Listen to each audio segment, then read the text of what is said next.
संगमनेर संपर्क 8080 215 215। नगर जामखेड रोड निंबोडी या ठिकाणी 11 नोव्हेंबरला झालेल्या भीषण अपघातामध्ये गंभीर जखमी झालेल्या रोहन राजू जाधव या युवकावर शहरातील खासगी रुग्णालयात उपचार केले गेले।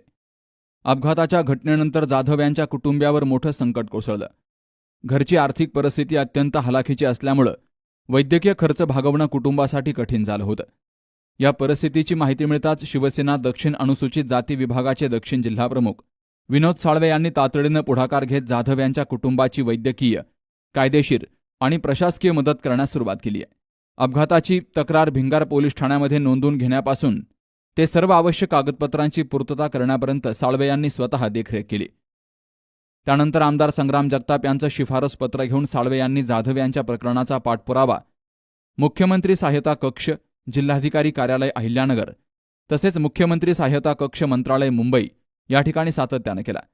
त्यांच्या प्रयत्नांना अखेर यश मिळालं असून मुख्यमंत्री सहायता निधीमधून रोहन जाधव यांना 1 लाख रुपयांची आर्थिक मदत मंजूर झाली आहे। दरम्यान जाधव यांच्यावर यशस्वी शस्त्रक्रिया करण्यात आली असून उपचारानंतर ते आता सुखरूप घरी परतलेत। अपघाताच्या कठीण प्रसंगी मिळालेल्या या मदतीमुळे जाधव कुटुंबियांना दिलासा मिळाला, तर रुग्णाच्या नातेवाईकांनी विनोद साळवे यांचे आभार मानलेत। Doctor Prashant Prabhakar Jadhav, Pacific Hospital, Kinetic Chowk, Ahilyanagar. 11 November 2025 रोजी रोहन राजू जाधव नावाचा युवक निंबोर्डी रोडवर त्याचा फार मोठा अपघात झाला। त्याच्यामुळे त्याला मेंदूमध्ये मोठा मार बसला। पेशंट ज्यावेळेस माझ्याकडे आला त्यावेळेस पूर्णपणे शुद्धीवर नव्हता। मग त्याला इमर्जन्सी आम्ही त्याचा सीटी स्कॅन केला। सीटी स्कॅनमध्ये कळालं की मेंदूमध्ये मोठा रक्तस्राव झालाय। जेव्हा आम्ही नातेवाईकांशी चर्चा केली तेव्हा त्याला इमर्जन्सीमध्ये ऑपरेशन करावं लागलं। नातेवाईकांनी देखील होकार दिला आणि आम्ही तासाभरात पेशंटला ऑपरेशन थिएटरमध्ये घेतलं। ज्यावेळेस ऑपरेशन झालं त्यावेळेस अतिशय मोठा रक्तस्राव टायमात बाहेर निघाल्यामुळे पेशंटची दुसऱ्या दिवशीच हालचाल चांगल्या प्रकारे चालू झाली आणि तिसऱ्या दिवशी पेशंटने डोळे उघडले। हळूहळू पेशंटमध्ये इम्प्रुव्हमेंट होत गेली आणि त्याचं व्हेंटिलेटर 5व्या दिवशी व्हेंटिलेटर बंद झाले आणि आज 12व्या दिवशी पेशंट चालता फिरतापणे घरी त्याच्या चाललेला आहे।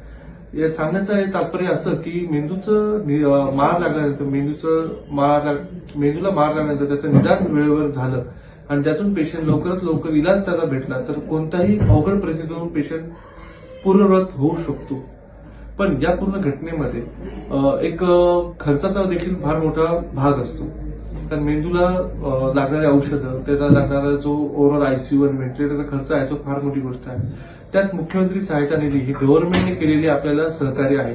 त्यातून 50,000 ते लाख रुपये हे गव्हर्नमेंट आपल्याला सुविधा देते। त्याच्यामध्ये विनोद साळवे, जिल्हा प्रमुख अनुसूचित